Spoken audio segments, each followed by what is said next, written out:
Chapter 3. A caucus race and a long tail. They were indeed a queer-looking party that assembled on the bank, the birds with draggled feathers, the animals with their fur clinging close to them, and all dripping wet, cross, and uncomfortable. The first question of course was, how to get dry again. They had a consultation about this, and after a few minutes it seemed quite natural to Alice to find herself talking familiarly with them, as if she had known them all her life. Indeed, she had quite a long argument with the lorry, who at last turned sulky, and would only say, "I am older than you, and must know better," and this Alice would not allow without knowing how old it was, and, as the lorry positively refused to tell its age, there was no more to be said. At last the mouse, who seemed to be a person of authority among them, called out, "Sit down, all of you, and listen to me. I'll soon make you dry enough." They all sat down at once, in a large ring, with the mouse in the middle. Alice kept her eyes anxiously fixed on it, for she felt sure she would catch a bad cold if she did not get dry very soon. "Ahem," said the mouse with an important air, "are you all ready? This is the driest thing I know. Silence all round, if you please." William the Conqueror, whose cause was favored by the Pope, was soon submitted to by the English, who wanted leaders, and had been of late much accustomed to usurpation in conquest. "Edwin and Morcar, the Earls of Mercia and Northumbria." "Ugh," said the lorry, with a shiver. "I beg your pardon," said the mouse, frowning, but very politely. "Did you speak?" "Not I," said the lorry hastily. "I thought you did," said the mouse. "I proceed. Edwin and Morcar, the Earls of Mercia and Northumbria, declared for him, and even Stigand, the patriotic Archbishop of Canterbury, found it advisable." "Found what?" said the duck. "Found it," the mouse replied rather crossly. "Of course you know what it means." "I know what it means well enough. When I find a thing," said the duck, "it's generally a frog or a worm. The question is, what did the Archbishop find?" The mouse did not notice this question, but hurriedly went on, "Found it advisable to go with Edgar Atheling to meet William and offer him the crown." William's conduct at first was moderate. But the insolence of his Normans— "How are you getting on now, my dear?" it continued, turning to Alice as it spoke. "As wet as ever," said Alice in a melancholy tone. "It doesn't seem to dry me at all." "In that case," said the dodo solemnly, rising to its feet, "I move that the meeting adjourn, for the immediate adoption of more energetic remedies." "Speak English," said the eaglet. "I don't know the meaning of half those long words, and, what's more, I don't believe you do either." And the eaglet bent down its head to hide a smile. Some of the other birds tittered audibly. "What I was going to say," said the dodo in an offended tone, "was, that the best thing to get us dry would be a caucus race." "What is a caucus race?" said Alice, not that she wanted much to know, but the dodo had paused as if it thought that somebody ought to speak, and no one else seemed inclined to say anything. "Why," said the dodo, "the best way to explain it is to do it. And, as you might like to try the thing yourself, some winter day, I will tell you how the dodo managed it.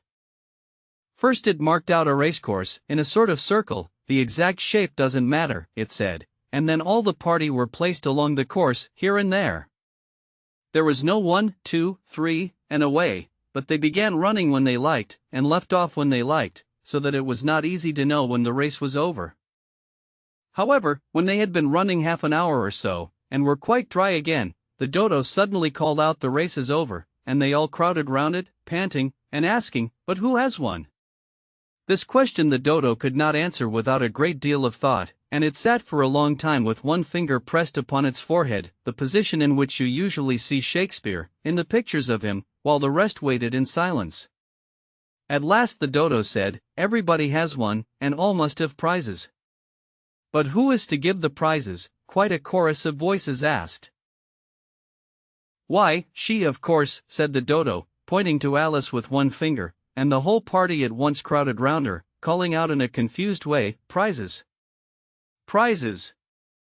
Alice had no idea what to do, and in despair she put her hand in her pocket, and pulled out a box of comfits. Luckily the salt water had not got into it, and handed them round as prizes. There was exactly one apiece, all round. But she must have a prize herself, you know, said the mouse. Of course, the dodo replied very gravely. What else have you got in your pocket, he went on, turning to Alice. Only a thimble, said Alice sadly. Hand it over here, said the dodo. Then they all crowded round her once more, while the dodo solemnly presented the thimble, saying, We beg your acceptance of this elegant thimble, and, when it had finished the short speech, they all cheered. Alice thought the whole thing very absurd, but they all looked so grave that she did not dare to laugh, and, as she could not think of anything to say, she simply bowed, and took the thimble, looking as solemn as she could. The next thing was to eat the comfits. This caused some noise and confusion, as the large birds complained that they could not taste theirs, and the small ones choked and had to be patted on the back. However, it was over at last, and they sat down again in a ring, and begged the mouse to tell them something more. You promised to tell me your history, you know, said Alice, and why it is you hate C&D, she added in a whisper, half afraid that it would be offended again. Mine is a long and a sad tale, said the mouse, turning to Alice, and sighing. It is a long tale, certainly, said Alice, looking down with wonder at the mouse's tail, but why do you call it sad? And she kept on puzzling about it while the mouse was speaking, so that her idea of the tale was something like this. Fury said to a mouse, that he met in the house, Let us both go to law, I will prosecute you. Come, I'll take no denial, we must have a trial, for really this morning I've nothing to do. Said the mouse to the cur, Such a trial, dear sir, with no jury or judge, would be wasting our breath. I'll be judge, I'll be jury, said cunning old Fury, I'll try the whole cause, and condemn you to death. You are not attending, said the mouse to Alice severely. What are you thinking of? I beg your pardon, said Alice very humbly, you had got to the fifth bend, I think? I had not, cried the mouse, sharply and very angrily. Not, said Alice, always ready to make herself useful, and looking anxiously about her. Oh, do let me help to undo it. I shall do nothing of the sort, said the mouse, getting up and walking away. You insult me by talking such nonsense. I didn't mean it, pleaded poor Alice. But you're so easily offended, you know. The mouse only growled in reply.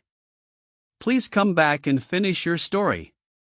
Alice called after it, and the others all joined in chorus, Yes, please do, but the mouse only shook its head impatiently, and walked a little quicker.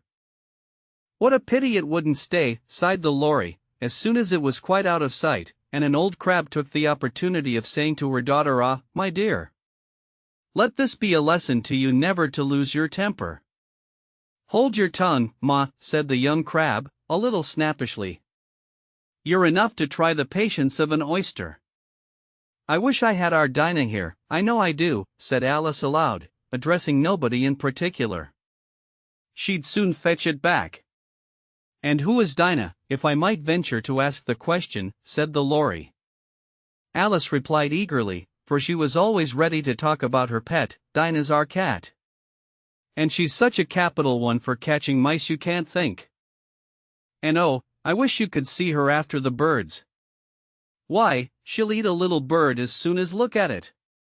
This speech caused a remarkable sensation among the party. Some of the birds hurried off at once. One old magpie began wrapping itself up very carefully, remarking, I really must be getting home, the night air doesn't suit my throat, and a canary called out in a trembling voice to its children, Come away, my dears. It's high time you were all in bed. On various pretexts they all moved off, and Alice was soon left alone. I wish I hadn't mentioned Dinah, she said to herself in a melancholy tone. Nobody seems to like her, down here, and I'm sure she's the best cat in the world. Oh, my dear Dinah! I wonder if I shall ever see you any more. And here poor Alice began to cry again, for she felt very lonely and low-spirited. In a little while, however, she again heard a little pattering of footsteps in the distance, and she looked up eagerly, half hoping that the mouse had changed his mind, and was coming back to finish his story.